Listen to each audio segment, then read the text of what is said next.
serrano, localizados en las zonas del Valle de Sincicap y Alto Moche, más arriba del Valle Medio de Moche, ¿no?, de quienes aún falta definir todavía su origen étnico.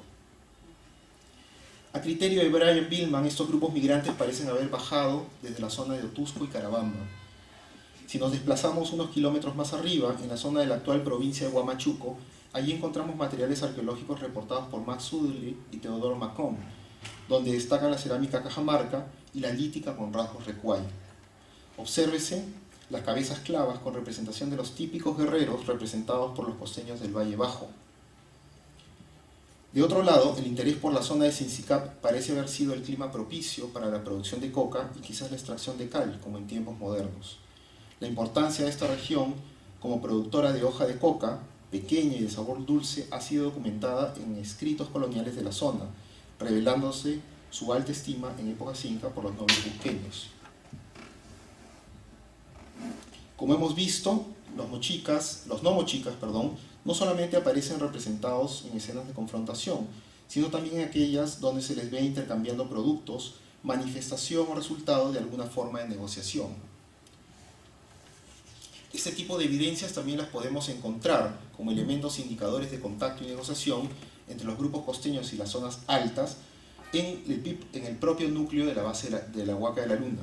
Allí se han registrado entierros de élite con indumentarias relacionadas con la figura del héroe que intercambia las conchas. Incluso se han reportado caleros y representaciones de estas conchas de cerámica. Probablemente estas vasijas fueron producidas, han sido encontradas en tumbas, ¿no?, del sitio de Huaca de la Luna o en la zona urbana del mismo complejo, en donde podemos observar que el tema preponderante es la figura de estos personajes no mochicas, que usualmente tienen en la mano caleros, se les reconoce por tocados distintivos, ¿no?, suelen llevar chuspas colgadas de la parte trasera del cuerpo. También se encuentran las imágenes con estos personajes de pendiente largo, que son los mismos chachadores que muestran, ¿no?, o están produciendo quizás, ¿no?, este tipo de productos textiles, ¿no? A estos elementos podríamos agregar los posibles guerreros foráneos sacrificados en los patios posteriores de la misma Huaca de la Luna, como ha sido de alguna manera propuesto por Richard Sutter. Veamos ahora cómo es que estas escenas o personajes se insertan dentro de la narrativa mochica de los estilos tardíos, Moche 4 y 5 en el sur. Para esto partiremos de los estudios previos realizados por varios investigadores mencionados previamente, desde una perspectiva netamente narrativa, terminando con una propuesta nueva, ¿no?, de lectura que de alguna manera recoge las interpretaciones pasadas, pero las inserta dentro de las ideas presentadas en esta ponencia. Primero debemos considerar dos puntos: la aparición de nuevos personajes sobrenaturales o dioses, ¿no?, que han sido llamados de diferente manera. Aquí solamente colocamos algunos de los nombres más utilizados, y que además el discurso narrativo de Moche 4 y 5 es un discurso modificado con respecto al discurso temprano previamente expuesto. Aquí tenemos probablemente una de las escenas más conocidas y más importantes, ¿no?, de esta narrativa tardía, en donde se observa lo que es la presentación, ¿no?, de una copa con sangre a uno de los personajes más importantes del panteón mochica, que es la escena que culmina, o termina reconstruyendo o reordenando, ¿no?, el mundo moche. Llegaremos a esta imagen en su momento. Voy a rápidamente pasar las imágenes, ¿no?, de diferentes episodios en donde están interactuando todos estos personajes, y lo que quiero que presten atención es un poco a la estructura y un poco el movimiento de ciertas divinidades de abajo hacia arriba, y la conexión y los conflictos o la negociación que puede existir entre los territorios del Valle Medio, representados por la figura del héroe, y los territorios del mar, en contraposición también a los territorios de la montaña. El primer gran episodio, ¿no?, es la famosa rebelión de los objetos. Se da al caer la noche, en donde el dios búho y la diosa luna se rebelan ante la ausencia de un dios águila, ¿no?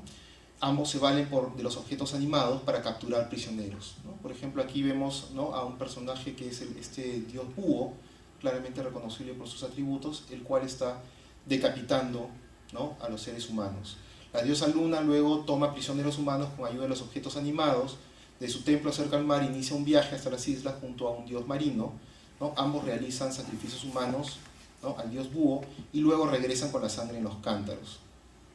Aquí algunas imágenes que de alguna manera han servido para describir por diferentes autores este tipo de pasajes marinos, ¿no? El dios marino encabezando la ruta junto con la mujer que está detrás, luego yéndose hacia el mar con los prisioneros en las balsas y luego regresando después de los sacrificios, en donde se conoce esta transformación de la balsa de la diosa luna en justamente una suerte de luna creciente. El tercer episodio, ¿no?, es el de los combates marinos, en el cual el héroe, acompañado de la iguana antropomorfa y el perro, bajan hasta la playa. Este tipo de acción ya lo hemos visto ¿no?, recordarán en el discurso temprano. Aquí se está repitiendo la misma estructura. El héroe se enfrenta a un dios marino en la orilla, el cual se le puede reconocer en esta escena, la superior, el cual está representado por, digamos, esta asociación con una suerte de anzuelo en la mano, en contraposición al héroe que fácilmente es reconocible en esta escena por su tocado en forma de felino, ¿no? Una vez que ha vencido este dios marino, ¿no?, luego pasa a buscar a las criaturas dentro del mar. Primero en la playa pelea y vence al cangrejo antropomorfo. Esto le permite adquirir su apariencia y cualidades. El héroe entonces es convertido en cangrejo y caza aves marinas y enfrenta o pesca a un pez decapitador, como pueden verlo allí. El héroe luego lucha contra otros seres marinos de las profundidades, primero contra un puercoespín antropomorfo y luego contra un pez globo antropomorfo. De estos dos combates sale maltrecho de estas peleas, ¿no?, y aparentemente es sacado del mar, ayudado de estos seres antropomorfos, ornitomorfos, y también ayudado de la iguana antropomorfa, y es llevado hasta la presencia de una lechuza curandera, como podemos ver en la imagen inferior, en parte de la escena, aquí, ¿no? Y aquí algunas escenas en una vasija escultórica donde se puede observar a esta divinidad, el cual está aparentemente siendo curado por esta lechuza, ¿no?, curandera. Siguen los combates marinos, ¿no? El héroe regresa al entorno marino para seguir peleando y vencer al monstruo marino, ¿no?, que es el que vemos aquí en estas tres imágenes. Es este monstruo que sigue la misma forma del monstruo marino de la época temprana, ¿no?, reconocido por estas aletas, ¿no?, dorsales o laterales. Luego contra el monstruo Strombus, al cual también vence, y al vencerlo adquiere la concha de Strombus. En este escenario se propicia la captura y la matanza y sacrificio de lobos marinos. Luego el héroe sube a las montañas para encontrarse con el dios búho. En el camino participa en rituales con chachadores, vistiéndose como ellos e intercambiando productos. Ofrece Strombus y recibe hojas de coca, como podemos observar aquí.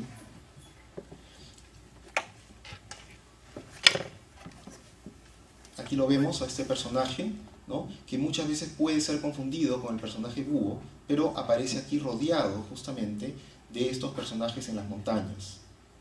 El héroe, acompañado de la iguana antropomorfa, presenta el Strombus al dios búho, probablemente como parte de un acto de intercambio. Aquí vemos en esta escena un detalle de este intercambio entre el dios búho, que recibe la concha, ¿no?, y frente a él está el iguana antropomorfa y este héroe trayendo las conchas de Strombus en llamas, ¿no?, en camélidos. Esta imagen forma parte, es un detalle del conocido tema del entierro. El dios búho permite la cacería de venados en las zonas altas. Interviene el héroe o sus guerreros y ciertas mujeres. Se extrae la sangre de venados para sacrificios y rituales propiciatorios para la lluvia, también conocido como el lanzamiento de las flores, ¿no?, o el juego del bádminton.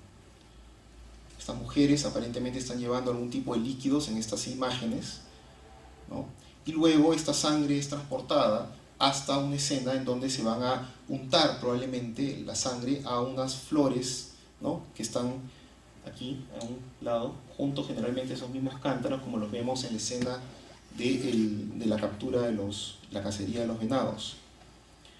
Luego, una vez untadas, esas flores son tiradas justamente por estos personajes hacia el cielo para propiciar la lluvia. El dios búho permite la salida del águila del inframundo. Durante la lluvia, unos seres arácnidos tejen una escalera que usa el dios águila para salir del inframundo. el ancestral monstruo de las serpientes, en esta escena por lo menos, lo vemos aquí presenciando el acto, ¿no? Y está colocado sobre dos serpientes, lo cual lo podría relacionar con este personaje más temprano del discurso, ¿no? Aquí vemos de una misma vasija son tomadas dos secciones en donde se puede observar dos momentos resumidos hasta ahora, ¿no? El combate marino, un momento final del combate en el cual el héroe está combatiendo contra este demonio marino, ¿no? Mitad hombre y mitad pez, y luego, posterior a esto, ¿no? En la secuencia, el momento en que se ayuda justamente con la lluvia y con las arañas que salen a tejer una escalera por donde sale justamente este conocido o denominado dios águila de características solares, que sale como de una cueva, como lo vimos también en la escena anterior. Luego se dan unas fiestas y sacrificios en las montañas, ¿no? El héroe recibe sacrificios humanos de gente de estos parajes, como podemos observar aquí, ¿no? En algunos detalles. Celebra con gente realizando bailes y libaciones, como vemos en estas imágenes, en donde podemos reconocer a algunos de los guerreros con las porras en forma estrellada y estos personajes con pendientes, ¿no? Y con cabellera larga. Y aquí observamos justamente a este héroe tomado de la mano de estos personajes de pelo largo, ¿no?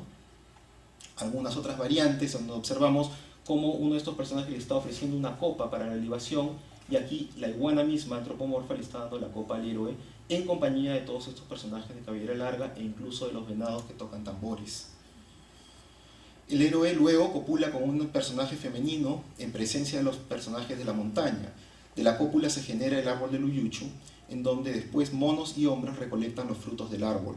Nótese en esta imagen el detalle justamente, ¿no? De la cópula de la mujer, o una mujer, un personaje femenino, este héroe del cual está saliendo de su cuerpo esta planta, ¿no? De Uyuchus, y lo que es interesante, y en pocas imágenes se puede observar, es la presencia de esta serpiente bicéfalo frente a la cópula, ¿no? Interesante es encontrar la imagen luego, en otras vasijas separadas, de este héroe, ¿no? Asociado a la famosa serpiente o arco bicéfalo, ¿no? Y luego a caleros que lo vinculan con los personajes como estos, que son los típicos personajes foráneos representados en el arte moche, y en algunos casos estos penachos a manera de frutos de Uyuchus, lo cual lo termina vinculando nuevamente con la formación o la creación de este fruto, ¿no? Otras escenas que son variantes, en donde se pueden observar los mismos elementos: monos, recolectores, gente de pendientes, el héroe, la mujer, los monos nuevamente. Este personaje femenino copulando con el héroe parece ser la misma figura femenina que comanda junto al dios búho la rebelión de los objetos, es decir, la diosa luna. ¿Acaso el héroe recibe también a la diosa luna como resultado de la ofrenda o el intercambio de las conchas del Strombus? Es una hipótesis que simplemente dejo abierta. Básicamente aquí he traído estas imágenes para comparar justamente la imagen de la mujer, en donde se le reconoce, además de los atributos femeninos clásicos, ¿no? Las orejeras o pendientes largos, ¿no? Y luego un tocado con dos cabezas de serpiente que sobresalen, ¿no? Tanto en la imagen bajo la planta del Uyuchu aquí, con dos cabezas de serpientes, o en esta que es tomada justamente de la rebelión de los objetos. Por lo menos esta hipótesis ha salido a partir de estas imágenes.